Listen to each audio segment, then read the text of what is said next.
Three Lives, Three Worlds. The Pillow Book. Upper Volume. Original work by Tanki Gongzi. English translation, Hamster 428. English editing, Rock Harlequin, Joanna Kuang. Prolongui. This is a recollection of the first time Dong Hua saw Fengju, though he will not remember later. When the day of her aunt's wedding happens and Heaven Kingdom approaches Qingqiu for the bride and ceremony. Green grass flourished in March, orioles filled the sky in April. Stretching beyond the eastern sea was the 10-mile peach orchard in lushly splendid bloom. The Heaven clan of Zhu Kongtian and the nine-tailed foxes of King Kaihu were soon to forge an alliance. Days and days went by in discussion between clan elders. Then one early day in the year everything was at last decided upon after 223 years of arduous deliberation. Just in time for peach blossom season, the carefully chosen date fell in late spring. The two individuals who were finally getting married after an ill-fated spell spanning for more than 200 years were no other than Crown Prince Yehua of Zhu Kongtian and Queen Bai Qian of the King Kaihu Kingdom. The world had long been waiting to celebrate this news. Going by old Tianjin style, the masses predicted for there to be unprecedented extravagance on the couple's happy day. Every facade must be grand, as they couldn't imagine how else Tianjin would be emphasizing his regality. Nevertheless, when the enormous bridegroom's procession emerged by the Wangsheng lakeside on Mount Yus to enter King Kaihu, Migu Xianjun, who was waiting on the other side of the lake with a towel in hand, thought perhaps he had underestimated Tianjin. The wedding legion wasn't grand, it was excessively grand. Migu Xianjun had always been by Bai Qian's side in King Kaihu. He was honored to some reputation. There was a thing or two he was naturally knowledgeable in by being a long-time local in this kingdom. As with Heaven's tradition, the bridegroom wasn't to come for his bride himself. It was an elder who always bore this responsibility. Migu figured Moiwan could be regarded as Yehua's older brother. That being the case, it was perfectly reasonable that he, although being an eminent deity of a large clan, had come with the wedding entourage to receive his brother's bride. And when an eminent deity embarked on a journey, there must be a highly ranked but not too highly ranked fairy standing by. It seemed the man who was in charge of mankind's fate, the one who inhaled ink for meals under the South Pole Emperor of Longevity, one Siming Xingjun, had followed along. This was also considered quite reasonable. As for the legendary dragon in front of Siming, whom you could only catch the tail of all year round, Tianjun's third son Liansong Shenjun, he was the crown prince's third uncle. While it would seem he didn't have any business here, one could not fault him for coming along for the festivity. Migu spent half a day in pondering and had found cause for why these three honorable deities were gracing them with their profound aura. But the purple-robed, white-haired gentleman by Moiwan's side, the renowned eternal recluse, he who if not as a last resort wouldn't easily step out of Zhu Kongtian, he who only sometimes appeared on a few paintings, he who never cared for the younger generation, why was Donghua Daijun also a part of the wedding entourage? Migu racked his brain and still couldn't come up with a single explanation. Standing on the other side of the surging lake, even Migu's good eyesight was blurred. Row upon row of providential aura and pomp stopped adjacent to the Uiya Bay. The procession didn't seem to want to cross the water immediately and camped lakeside instead. The last group of young fairies orderly filed out and together prepared refreshments for the deities. Soft wind gently blew across the blue surface of Lake Wangsheng. After the rain, as if they were seizing late springtime's last breath of life, flower blossoms slowly broke out of light green buds. Although it was a little late, it was hard not to be mesmerized by the scenery. The heavenly realm's third prince, the groom's third uncle Lord Liensong flicked the teacup's lid in boredom. He gazed aimlessly at the tea leaves and started idly chatting with Siming beside him. Prior to departing, I heard King Kaihu originally had 2 queens. In addition to Bai Qian, who is marrying Yehua, there seems to be a younger one. However much lower ranked this fellow Siming was compared to Donghua Daijun, he had the fortune to be as well known because in all of heaven there were only 2 walking encyclopedias, the only difference being Donghua Daijun was a walking Buddhist manual while he was a walking Bagua manual too. He knew 3 generations worth of every secret one's family could possibly have. This mobile Bagua manual, who tagged along with the 10-mile entourage, had been keeping to a serious conduct all morning long. He now finally had the opportunity to open his mouth. Although he was eager, he moderated his expression into a prudent one, placed his hands together politely, and when all etiquettes were exchanged, slowly spoke, "Your Third Highness is correct. There are indeed 2 queens in King Kaihu, the younger one being the only grandchild of the Bai family. She is said to be a mixed breed of a white fox and a scarlet fox. She is the only 9-tailed red fox across the lands. She is known as Her Highness Fengju. Heaven has 5 territories and 5 kings.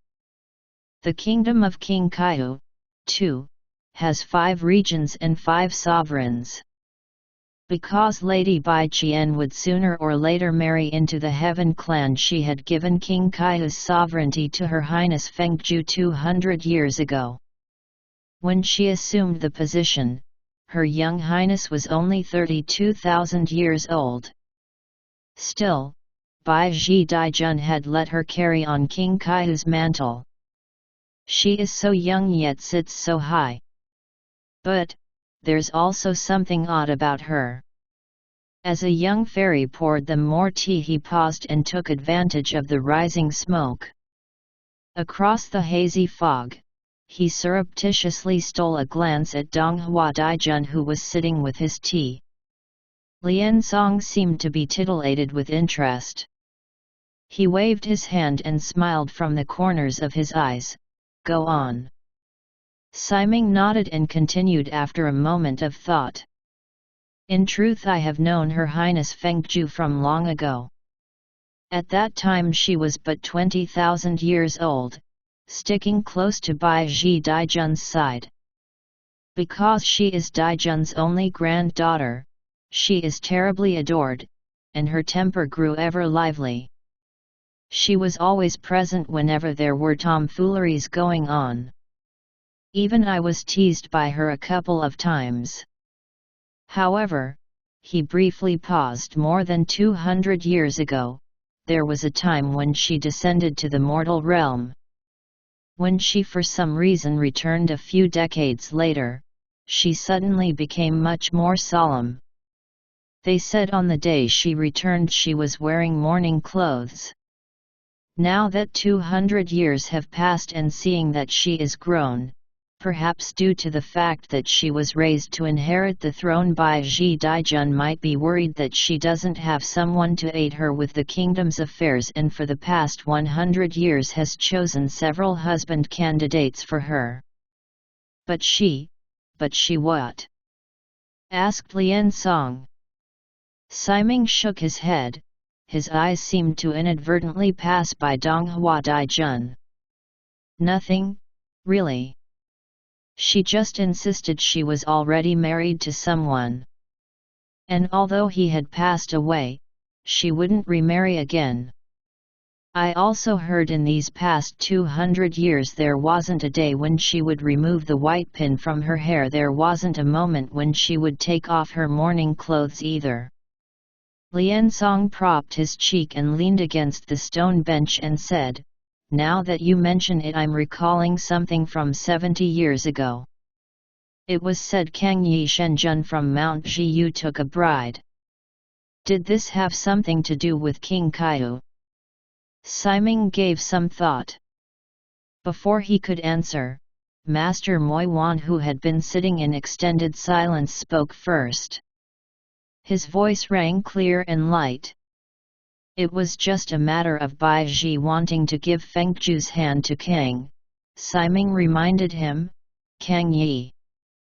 Moi Wan continued. Yes, Kang Yi. They tied Fengju up and threw her into the palanquin. Fengju wouldn't have it, so when night fell, she simply destroyed Mount Xiu's palace. He said simply as if it was made of wind and clouds. It unnerved Siming greatly.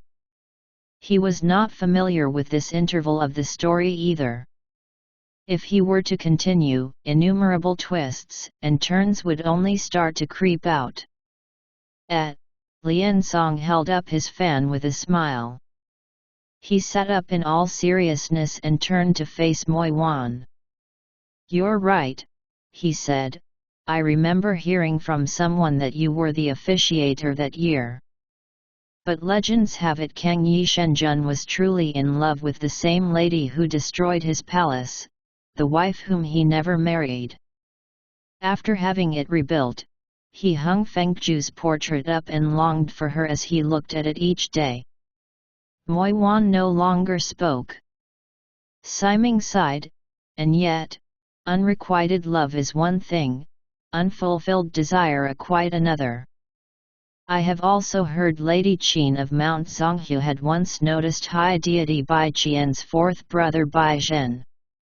So brazen was she that she had even tried to steal him from high deity Jian. The rain glistened, flowers swayed in the wind. The eminent deities sat with propriety as they drank their tea, rested their minds, enjoyed the scenery, and listened to the Bagua Encyclopedia's tales. The young fairies who came along didn't know how to contain themselves, all were flushed with the excitement of hearing such secrets. But because they didn't dare act with impropriety, they could only exchange glances.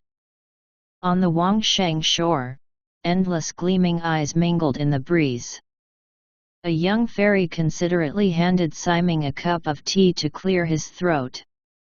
Siming Xingjun used the lid to scrape away 2 pieces of tea specks on the surface. His eyes gazed to a few bends in the distance, then passed over to Donghua Daijun. His brow furrowed together in thought. Lian Song turned the teacup in his palms and laughed. Siming, what's wrong with your eyes today? Why do they keep glancing to Donghua? 2 meters away, Donghua Daijun placed his teacup aside and slightly looked up. Embarrassment crept onto Siming's face as he laughed nervously. Boom! A tidal wave suddenly burst forth from the nearby water surface. When the 10-meter-high wave dispersed, sparkling under the morning light by Yuya Bei was a beautiful maiden dressed in white. Her alabaster arms contrasted her jet-black hair, on which was a white flower pin. As though her clothes were made of an impervious material, not half a water droplet dripped from her body.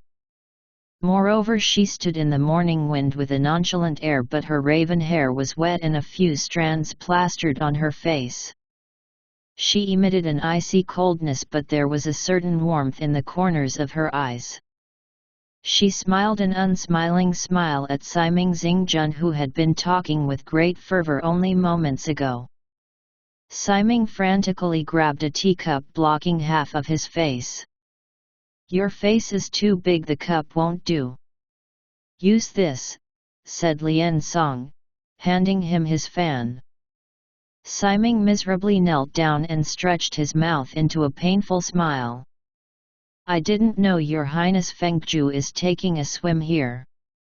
It was thoughtless of me just now. Please think of our many years of acquaintance and leniently forgive me. Moi Wan looked to Fengju. Why were you hiding under the lake? Were you doing something? The white-attired Fengju stood in a puddle of water and demurely replied, I was exercising. Then why did you come up? Moi Wan smiled. Are you trying to scare Siming? Feng Zhu paused, then glanced at Siming, who was wretchedly kneeling on the ground, and asked, "You have just mentioned something about a Lady Qin on Mount Zonghe. Does she really like my uncle?" Feng Zhu face is curious. End of prolongui.